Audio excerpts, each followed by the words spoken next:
여러분 안녕하세요. 오늘은 유해화학 물질, 유해 위험성에 대해서 말씀드리도록 하겠습니다.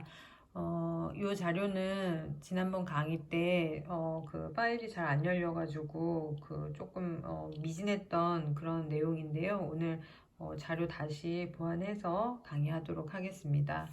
자료는 제가 따로 업로드를 했으니까요. 그 자료 보시면서 이해하시면 될 것 같습니다.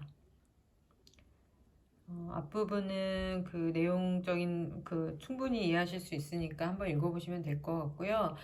두 번째 파트 독성, 인화성 물질에 대한 이해 부분에 대해서 설명을 드릴 텐데 이 앞부분은 한번 읽어보시고요. 저희가 보통 이제 유해 물질의 그 물리적인 어떤 그 성장을 나타낼 때 가스 및 증기상 물질 그리고 입자상 물질 이렇게 두 가지의 어떤 형태로 구분을 할 수가 있습니다. 그래서 가스는 상온에서 이제 기체로 존재하는 뭐 CO, SO2, NO2 같은 이런 물질들을 우리가 가스상 유해 물질이라고 얘기를 하고 있고요. 증기 형태의 어떤 물질은 상온에서 액체로 존재하다가 이제 어떤 그 물리적인 어떤 성상이 어떤 조건이 그 충분해지면 이게 증발을 하는 그러한 물질들을 우리가 증기성의 그런 물질을 증기성 물질이라고 우리가 얘기를 하죠. 그래서 대부분의 뭐 톨루엔이나 뭐 메틸에틸 케톤, 그 다음에 뭐 벤젠 이런 거와 같은 유기용제, 그리고 이제 파라핀계는 석유류 화합물 중에서 에탄이나 뭐 메탄, 프로판 뭐 요런 그런 우리 가스들을 그런 증기상 물질들을 우리가 파라핀계 물질이라고 하고요. 그다음에 올레핀계 이제 올레핀계의 어떤 증기상 물질들은 석유계 그 물질들 중에서도 뭐 에틸렌이나 뭐 프로필렌처럼 그런 물질들을 우리가 올레핀계 이제 그 증기상 물질이라고 합니다. 그다음에 방향족 탄화수소는 그 벤젠고리가 있는 물질들을 주로 얘기하는데요. 요 방향족 탄화수소에는 뭐 벤젠이나 또는 톨루엔, 자일렌, 뭐 에틸벤젠 이런 물질들이 있습니다. 그다음에 이제 알코올, OH가 붙은 그런 물질, 이 알코올 같은 이런 증기상 물질들이 있습니다. 입자상 물질은 굉장히 이제 다양한 크기로 이렇게 존재를 하고 있는데요. 지금 뭐 우리가 미세먼지 예보, 미세먼지라고 하면서 굉장히 이제 요즘에도 조금 문제가 되고 있죠. PM 2.5, PM 10 이런 것들이 나오는데 그게 2.5, 10 이런 것들이 다 입경을 얘기하는 거죠. 그래서 지금 여기 위에서부터 밑으로 내려가면은 내려갈수록 입경이 좀 작은 물질이라고 생각하시면 될 것 같아요. 그래서 보통 더스트 같은 경우에는 뭐 고체의 어떤 파쇄, 마모, 붕괴 등과 같은 작업 시에 이제 주로 배출되는 그러한 어떤 유해 물질을 얘기하는 거고, 입경은 0.1에서 30 마이크로 정도를 분포하고 있습니다. 그리고 흉이 있고요. 흉은 한번 읽어보시고요. 그 다음에 미스트, 그 다음에 이제 스모크, 그 다음에 에어로졸이 있는데요.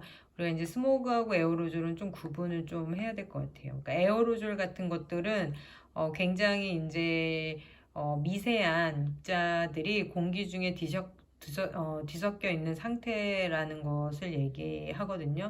보통 이 에어로졸은 어떤 그 1차적으로 유해 물질이 그 배출된다기보다도 이렇게 만들어진다고 생각하시면 될 것 같아요. 에어로졸은 그래서 요 입자상 유해 물질 중에서 가장 입경이 작은 그러한 물질이라고 생각하시면 될 것 같습니다.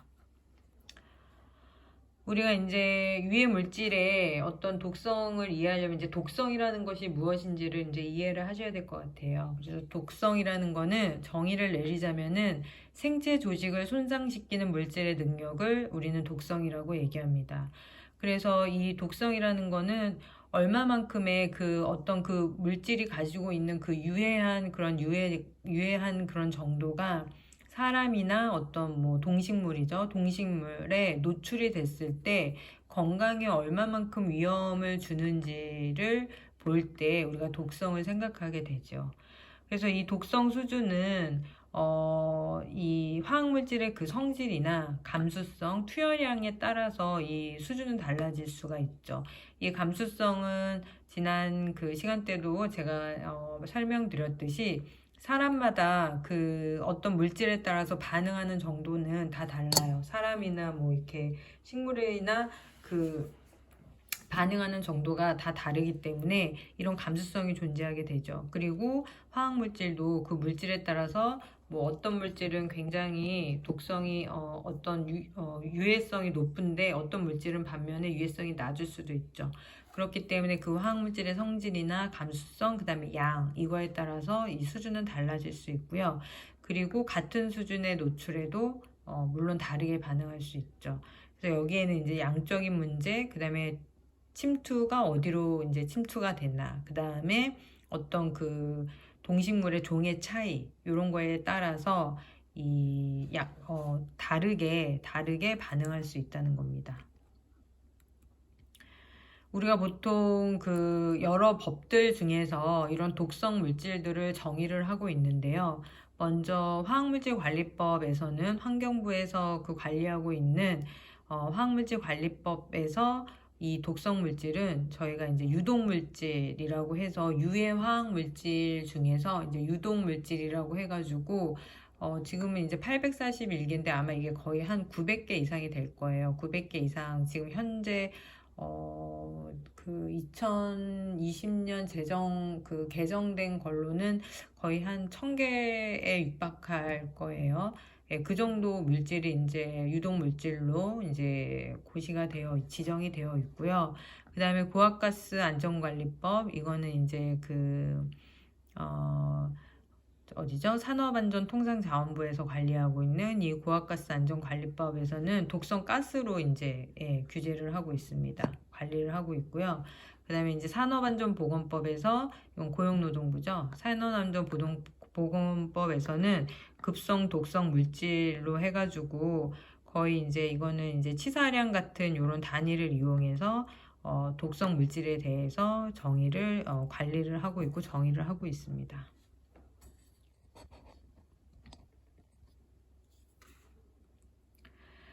그 독성 물질은 다양한 이제 경로를 통해서 이제 인체에 유입되게 되는데, 이렇게 이제 그 얼굴을 통해서는 이제 눈에 들어가거나 또는 이제 이 코로 흡입을 하거나 또는 이제 이제 입으로 들어가거나 이럴 경우에 이제 이런 경로를 통해서 이제 독성 물질이 인체로 이제 노출되는 거고요. 이 피부에 접촉할 때, 피부 접촉을 통해서도 독성 물질이 인체에 노출될 수가 있죠. 네, 됐습니다. 그래서 이런 식으로 이제 이제 피부에 노출이 될 때는 이런 과정을 통해서 이제 이루어질 수가 있습니다.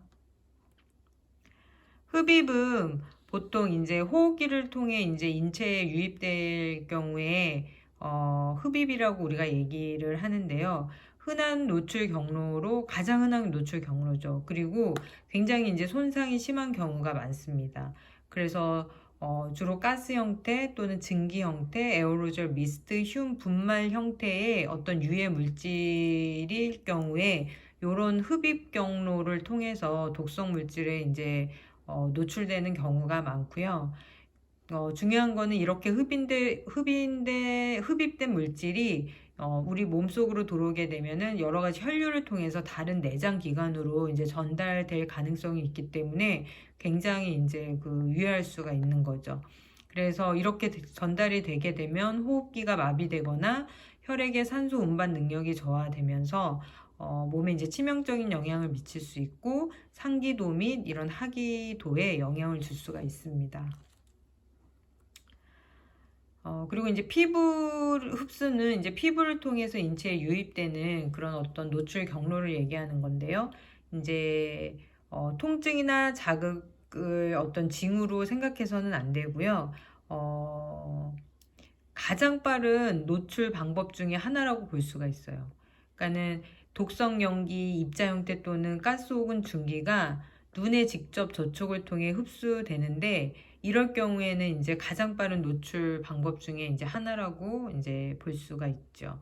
그리고 굉장히 우리가 이제 파라치온이나 VX 같은 이런 독성가스는 굉장히 소량으로도 사망에 이제 피부에 이렇게 흡수가 되면은 소량으로도 사망에 이를 수 있는 그러한 물질을 그러한 그러한 작용을 하기도 합니다.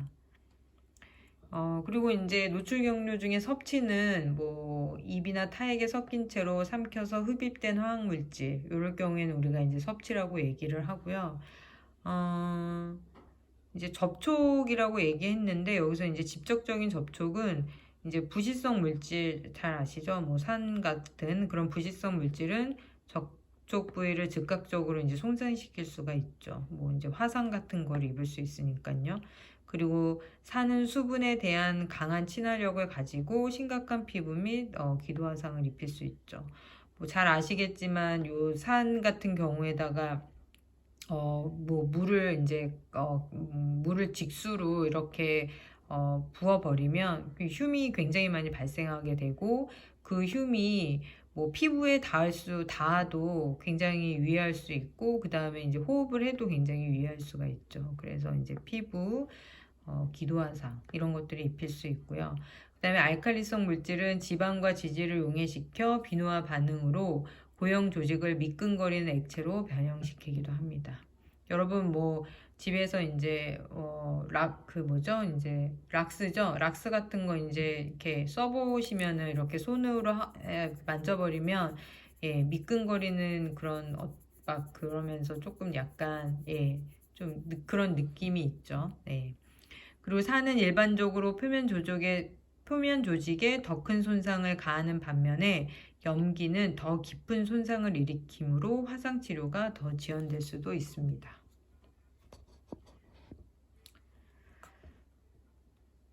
그리고 우리가 이제 보통 독성 작용을 이해를 하려면 이 노출 기간과 이제 작용 부위에 대해서 이제 알아야 되는데 이 노출 기간은 보통 이제 우리가 세 가지로 이제 구분을 할 수가 있어요. 그래서 급성 독성과 아만성 독성, 그 다음에 이제 만성 독성, 이렇게 구분할 수가 있는데, 급성 독성은 여기 이렇게 정의한 대로 한 번 노출 시 즉각적으로 나타나는 질병장애를 우리가 급성 독성이라고 얘기를 하는데, 동물 실험에서는 24시간 내에 1회 또는 반복 투여 후에 나타나는 수일 혹은 수주간 지속되는 독성을 우리가 급성 독성이라고 정의를 하고 있습니다. 암환성 독성은 단기 독성 또는 아급성 독성이라고 얘기를 하는데요.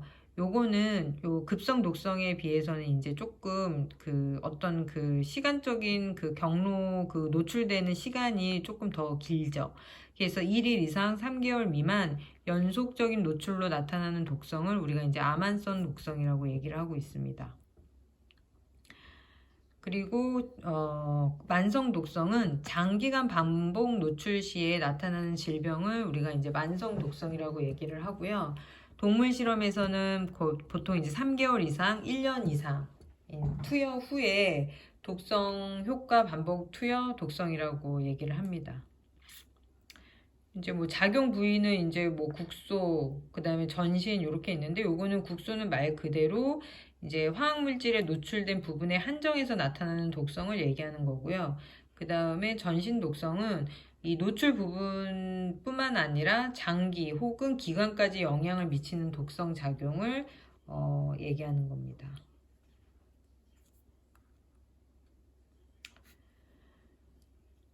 독성 작용에서 요거는 그림은 이제 요게 이제 흡입했을 때 여기 이제 폐에 영향을 미치는 그런 그림이니까요.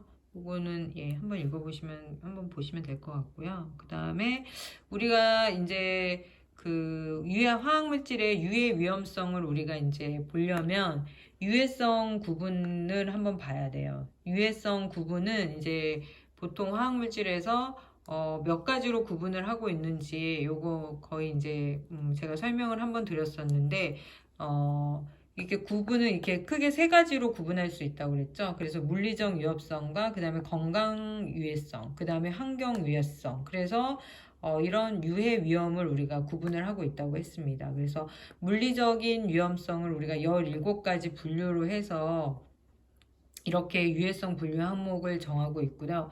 그 다음에 건강 유해성은 10가지 분류로 해가지고 우리가 유해성 분류 항목을 지정하고 있습니다. 그 다음에 환경 유해성은 2가지 분류로 이렇게 지정을 하고 있다고 그랬죠.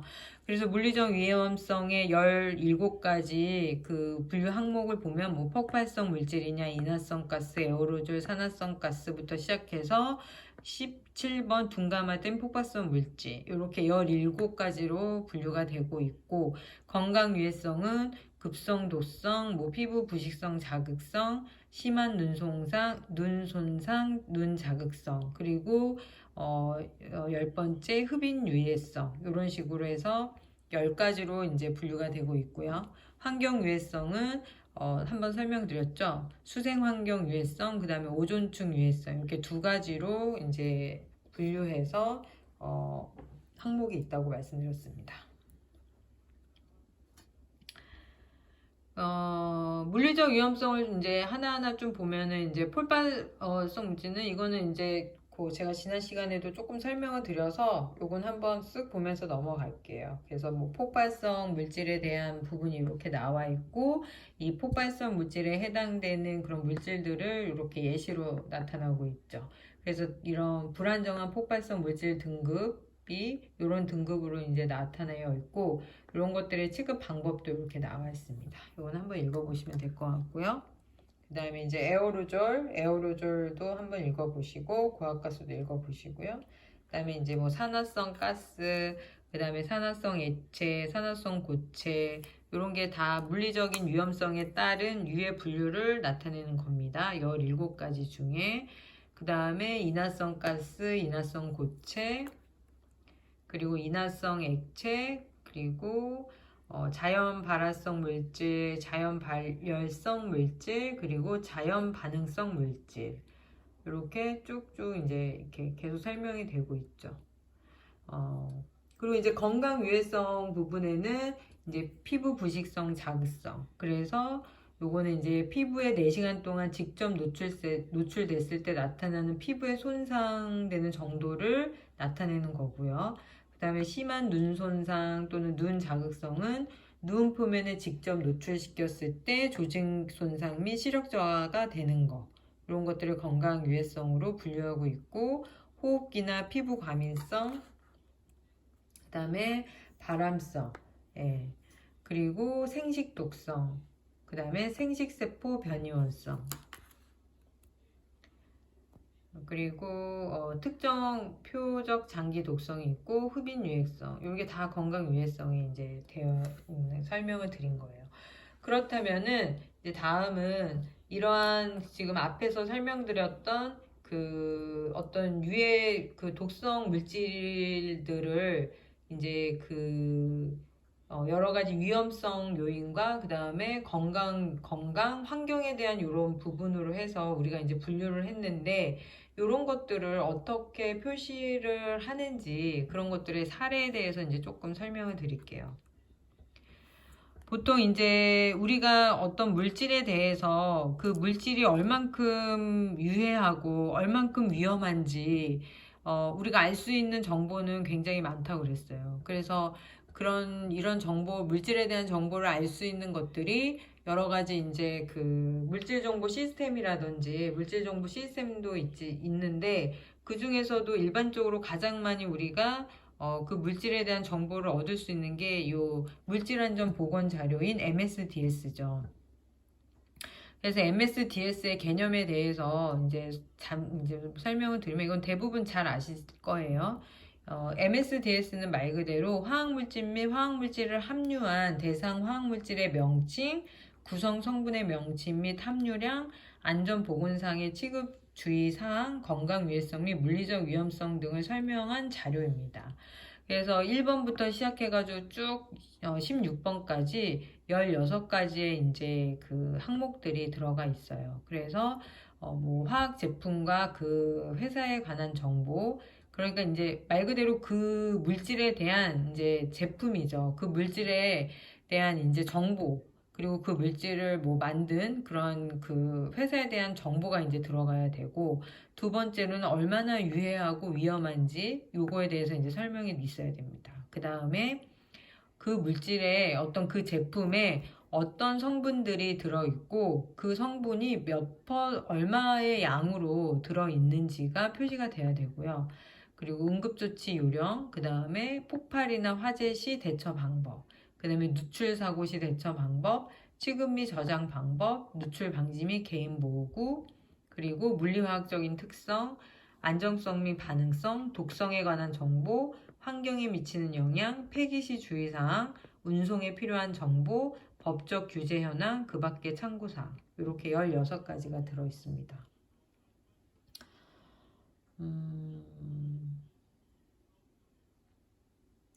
그래서 우리가 이제 보통 MSDS를 보시면요, 요런 이제 뭐 GHS가 들어있을 거예요. 이 GHS라는 거는 여기 이제 표시된 요 약자라고 생각하시면 돼요. 그러니까는 이제 요렇게 우리가 보통 요렇게 그림으로 표시한 요 분류 이것들을 우리가 GHS 마크라고 얘기를 하죠.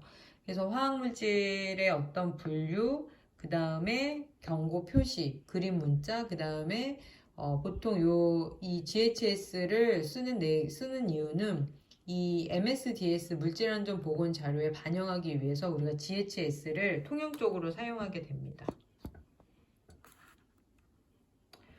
그래서 우리가 MSDS를 이제 하는 방법은 화학물질 정보 시스템 이제 NCIS죠. 이거는 이제 국립환경과학원에서 만든 홈페이지예요.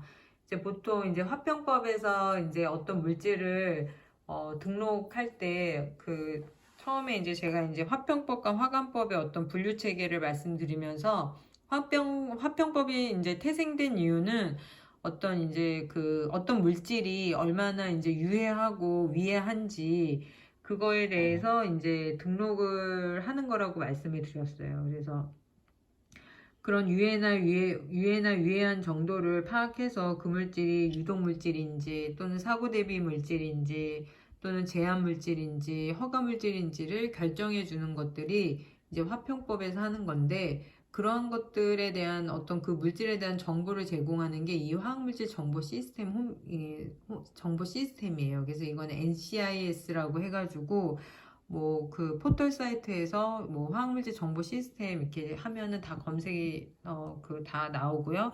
여기서 이제 카스 번호라든지 그 물질명을 치면은 그 물질에 대한 이러한 그 정보가 이렇게 나옵니다. 어떤 물질에 해당되는지. 그래서 요 사이트를 이용할 수도 있고요. 그 다음에 MSDS는 보통 이제 MSDS를 우리나라에서 관리하는 기관이 그 고용노동부 산하기관인 산업안전보건공단이에요. 한국산업안전보건공단이어서 요 한국산업안전보건공단 홈페이지에 들어가시면 코샤죠. 코샤 여기 들어가시면은 여기 MSDS에 이런 정보가 다 나옵니다. 물질마다 정보가 나오고요. 그 GHS 분류 표시도 이제 다 나오게 되죠. 그래서 아까 말씀드린 이런 물질안전 보건 자료 MSDS에 대상되는 물질은 뭐 모든 물질이 다 MSDS가 있는 건 아니잖아요. 그러니까 뭐 이렇게 우리한테 동식물한테 인간을 비롯한 동식물이나 또는 환경에 그러한 위험성이나 어떤 물리적인 위험성, 건강 유해성, 환경 유해성이 낮다면 그 물질에 대해서 우리가 이런 정보를 굳이 알 필요는 없죠. 그래서 이 MSDS를 우리가 이제 MSDS로 꼭 우리가 그 대상에 포함되는 그런 물질은 아까 설명을 들었지만 물리적인 위험성이 있는 이 16가지 해당되는 그런 물질들, 그 다음에 건강 유해성 이 10가지에 해당되는 물질들, 그 다음에 이제 오존층에 영향되는 거는 MSDS가 없어요. 거기에 해당이 안 되고요. 이제 수생 환경 유해성 물질 여기까지가 우리가 이제 MSDS로 관리하는 겁니다.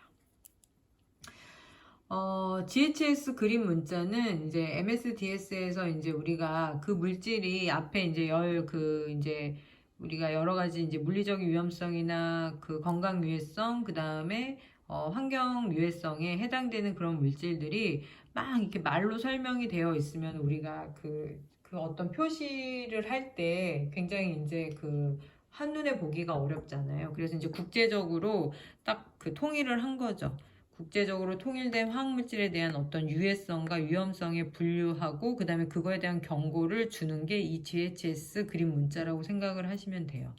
그래서 요런 그림들이 있는데 보통 요런 생긴 그림일 경우에는 폭발성, 자기반응성, 유기, 과산화물 그런 뜻이 있는 거고 요렇게 이제 불 마크가 있는 요런 마크는 인화성, 물 반응성, 자기 반응성, 자연 발화성, 자기 발열성, 유기 과산화물.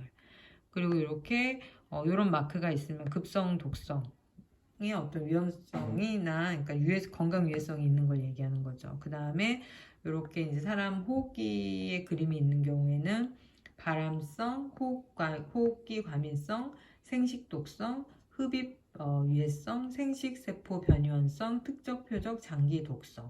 그러니까 요 하나의 어떤 그림 문자가 하나의 어떤 물리적인 위험성이나 뭐 건강 유해성 또는 이제 수생태 환경에 대한 유해성을 나타내지 않아요. 요 하나의 마크가 건강 유해성에서도 여러 개의 어떤 분류에 해당이 될 수 있는 거고요. 그 다음에 요 하나의 마크가 또는 또 물리적인 위험성을 나타낼 수도 있는 거예요. 그러니까는 반드시 요 마크가 요 어떤 그림의 어떤 표시가 하나의 어떤 그 위험성이나 유해성을 나타낸다고 생각하시면 안 돼요. 그 다음에 요렇게 물고기가 이렇게 있는 것들은 수생 환경 유해성을 나타내는 거죠. 그리고 요렇게 이제 요런 불 마크가 있는데 안에 산소가 이제 우리가 O라고 표시하잖아요. 이렇게 O가 하나 있는 건 우리가 산화성 일 때 얘기하는 거고요. 그 다음에 이렇게 가스 실린더 같은 요런 모양을 있는 건 이제 고압가스일 때. 그리고 이렇게 이제 손으로 이렇게 씻는 이렇게 물이 나와서 손 씻는 것처럼 이런 그 표시가 있는 거는 금속 부식성, 눈 손상 자극성, 피부 부식성 자극성의 어떤 경고 표시를 하는 것들이 이 마크죠. 그 다음에 이제 경고 마크. 이렇게 해서 이제 마크가 있고, 그래서 보통 이제 용기에 이런 식으로 이제 표시가 되어 있는 경우가 있어요. 이제 메탄올에 대한 이제 그 GHS 그 표시가 있는 그런 거를 얘기한 거고, 그래서 보통 이제 유해 위험 문구가 이렇게 있죠. 이렇게 쭉쭉쭉 이제 있고, 그 다음에 예방조치 문구가 있고, 공급자 정보 이런 것들이 이제 들어가 있습니다. 보통 이런 마크는 이제 우리가 이제 그 위험물, 그러니까는 그 소방청에서 이제 하고 있는 그 위험물 관리법에 이제 이런 표시들이 많이 있죠. 특히 이제 메탄올 같은 경우에는 우리가 이제 위험물에 속하기 때문에 요 이제 위험물에서는 이제 이런 식으로 이제 표시를 하기도 해요. 예. 근데 이제 보시면 옆에 있는 것가 이제 그 도시가스 사용 시설에 대해서 이렇게 표시를 하는 그런 이제 모양이고, 두 번째는 이제 그 산업안전 보건법에 따라서 이제 MSDS를 이제 어떻게 비치를 해야 돼, MSDS에 대해서 이렇게 표시를 한 거죠. 그래서 이 MSDS 활용을 가장 많이 하는 기관은 고용노동부라고 생각하시면 돼요. 왜냐하면은 이 결국에는 MSDS를 만든 이유는 어떠한 그 물질이 어떠한 유해한 그런 그 화학 물질이 취급할 때 얼만큼 사람이나 결국은 사람이죠. 얼마나 사람한테 위험한지 또는 유해한지를 알려주는 거예요. 그래서 이 물질이 그만큼 위험하니까 취급할 때 주의를 해라. 그런 어떤 경고를 주는 게 MSDS의 역할이라고 보면 돼요. 그래서 그 고용노동부는 결국에는 그 노동자들을 위해서 이제 그 일하는 그런 어떤 정부 부처라고 생각하시면 되잖아요. 그래서 우리가 이제 사업장에서 어떤 그런 그 근로자들이 안전하게 그 작업을 할 때, 작업을 하기 위해서는 그 근로자들이 취급하는 그런 그 물질에 대한 인지를 정확하게 하는 게 중요해요. 그래서 이 MSDS가 가장 많이 중요한 그 데는 이제 사업장이죠. 사업장 중에서도 특히 작업자들. 그래서 고용노동부는 작업자를 항상 우선시하는 그런 기관이기 때문에 이 MSDS를 가장 중요하게 생각하는 게 고용노동부이고요. 이 MSDS를 그래서 관리하는 곳도 고용노동부입니다. 그래서 이런 식으로 활용을 하고 있고요. 그 다음에 이제 말씀드렸죠. 근로자 준수사항이 중요하다는 거죠. 그래서 반드시 우리가 산안법에 의해서는 이 화학물질에 대해서 취급하기 전에 MSDS 교육을 반드시 이수를 해야 되고, 산안법에서는 MSDS를 현장에 비치하지 않으면 바로 과태료가 부과가 돼요. 그래서 제가 알고 있기로는 고용노동부가 현장에 가서 이제 사업장에 가서 점검을 할 때 가장 많이 과태료를 많이 적발하는 게 요 MSDS라고 들었어요. 그래서 이제 그런 게 그만큼 중요하고요. 그래서 이러한 것들을 이제 교육을 하게 되는 거죠.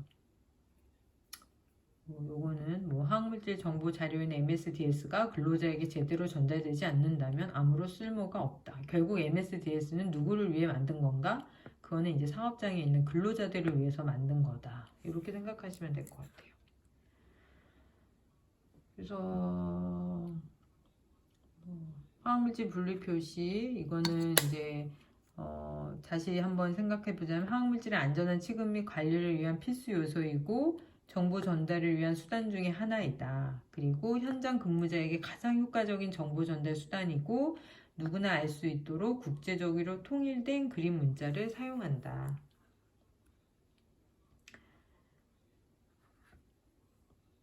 국내에 이런 어떤 화학물질 그 분류와 표시를 하고 있는 그런 어떤 그 법령은 뭐가 있냐면 이제 환경부는 유해물질로 해서 화평법과 화관법에서 이제 이런 고시가 있어요.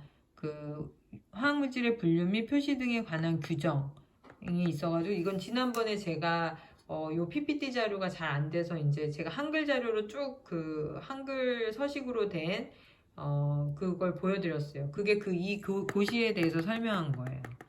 그리고 이제 화관법에서는 유해물질 표시 방법 해가지고 용기나 포장 취급 시설에 대한 표시 방법이 있어요. 여기 이런 부분이 있고 고용노동부는 산업안전보건법에서 이렇게 물질안전보건 자료에 대한 기준이 아예 있습니다. MSDS.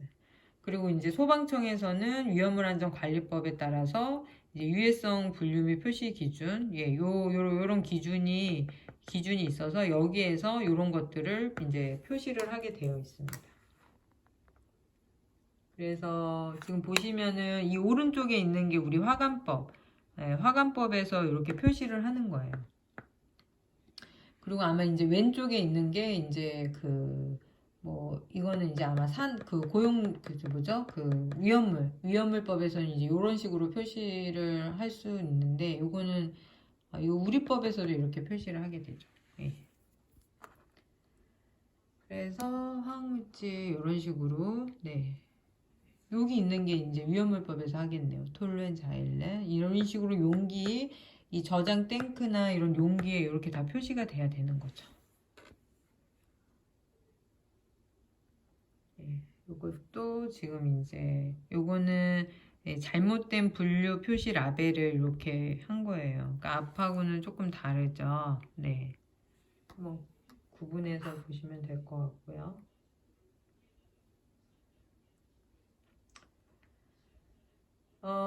그래서 앞에서 이제 유해물질 표시상 이제 활용되는 거를 보게 되면은 이제 보통은 이 불안정한 폭발성 물질이다 그러면은 그림 문자, 그 다음에 요렇게 운송 문자, 신호어, 유해 위험 문구, 예방, 대응, 저장팩이 이렇게 있는데 제가 다 말씀드렸죠. 요 P 그 다음에 EP101이 의미하는 거, 이게 다 의미가 있다고 그랬죠. 이럴 경우에는 예방을 어떻게 해야 된다. 그러니까 어떠한 그 서술적인 말로 쓰게 되면 이게 너무 길어지니까 요걸로 딱 정의를 한 거고, 요 정의에 대해서는 그 MSDS에 다 나타나 있는 거죠. 그렇게 이해하시면 될 것 같고요. 건강 유해성이나 급성 독성은 이런 식으로 이런 식으로 이제 표시를 한다는 거예요. 그리고 환경 유해성에서 급성 만성에 대한 어떤 예시를 난 건데 이것도 표시는 이런 식으로 확인을 할 수 있다는 거죠.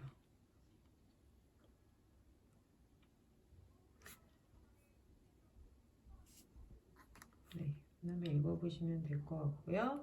그 다음에 이제 그림 문자도 그래서 다 설명을 드렸습니다. 요거는 이제 앞에 있는 요거는 이제 우리가 GHS의 어떤 그림 문자이고요. 요거는 여기 있는 그림 문자는 조금 요 그림 문자는 좀 다르죠. 요거는 이제 우리가 그 UN에서 만든 운송 그림 문자예요. 그래서 GHS가 가장 국제적으로 많이 사용되는 그런 이제 그 그림 표시이고, 요것도 이제 일부 사용하는 그러한 이제 운송 그림 문자예요. 그래서 이런 것들도 의미하는 것들이 다 이렇게 있습니다. 요것도 한번 읽어보시면 될 것 같습니다.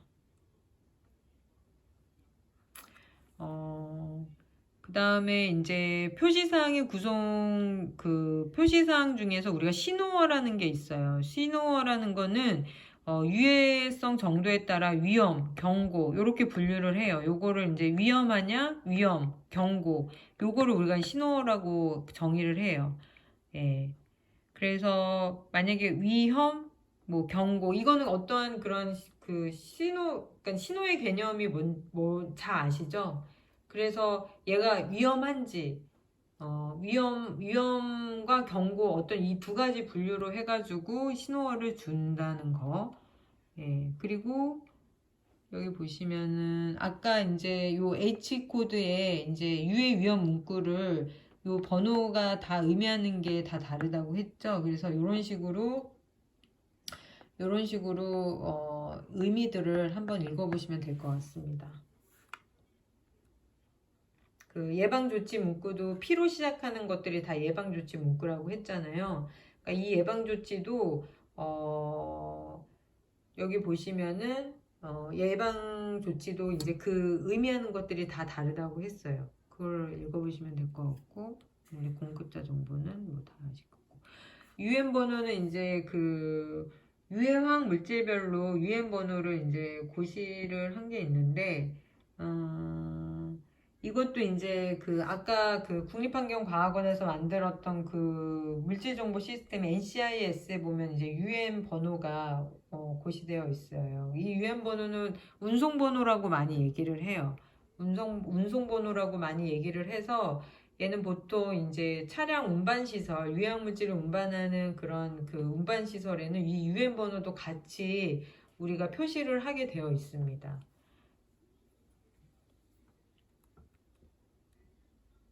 요거는 이제 단일 용기에 포장된 그런 표시를 여기 보시면은 그림 문자 신호어는 아까 위험 경고 두 개 중에 하나라고 했죠. 그 다음에 유해 위험 문구, 그 다음에 예방 조치 문구. 유해 위험 문구는 H로 시작하는 유해 위험 문구, 그 다음에 P로 시작하는 예방 조치 문구가 있죠.